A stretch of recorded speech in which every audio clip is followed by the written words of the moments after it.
Let us look into question number 5. Ethyl bromide on treatment with alcoholic KOH. What kind of alcoholic KOH? Concentrated alcoholic KOH gives. Let's look into all the 4 options. Ethylene, ethanol, acetic acid and ethane. So these are the 4 options. Option A, ethylene.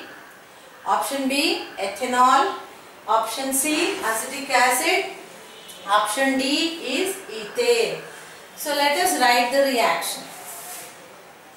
C2H5Br is the formula for ethyl bromide is treated with concentrated alcoholic KOH. Dear student, that is a clue for us. Concentrated alcoholic KOH is the clue for us. Alcoholic KOH in the concentrated form is a very good dehydrohalogenating agent. So the reaction will be dehydrohalogenation. Dehydrohalogenation. What is dehydrohalogenation reaction? It is a process of removal of an hydrogen halide from an alkyl halide by treating the mixture with alcoholic potash. Alcoholic KOH in short is called alcoholic potash. So now what happens? From ethyl bromide there will be removal of hydrogen and the halogen. So now let me split this and write CH3, CH2. The CH2, let me write it as C, H and then H and then Br. Then along with this KOH, what's the product going to be done? It is going to be beta elimination. One hydrogen from here will be getting removed. This will be the alpha carbon. This will be the beta carbon. The first carbon atom to which the functional group is attached is called alpha carbon. The carbon next to that is called beta carbon. From the beta carbon there will be elimination of hydrogen. So there will be one hydrogen will be removed from here and the halogen from this. So therefore these two have lost 2 different atoms, one hydrogen and one halogen.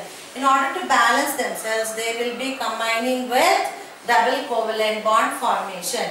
So this coming out hydrogen will combine with this OH of KOH resulting in the formation of H2O. So what is that we are going to get? CH2 double bond CH2. I told you how this will be getting CH2 as it is. One hydrogen goes from here because it's beta elimination. So from CH3 if we lose one hydrogen, what's that we are left with? CH2. So this Br also goes. So both of them, in order to balance the tetravalency nature, both the carbon atom gets involved in a double bond forming CH2 double bond CH2. Along with this we have formation of KBr in addition to formation of water. So what is this? Ethene. Ethene is the first member of the alkene and ethylene is its trivial nomenclature. Ethene is IUPAC nomenclature, ethylene is its trivial nomenclature. Now let us look into the options which will match for this particular reaction. Ethylene, so option A itself matches. So our answer is option A. It's not ethanol, it's not acetic acid, it's not even ethane. Option A is the correct answer. Answer is option A for this particular question. Process involved is dehydrohalogenation.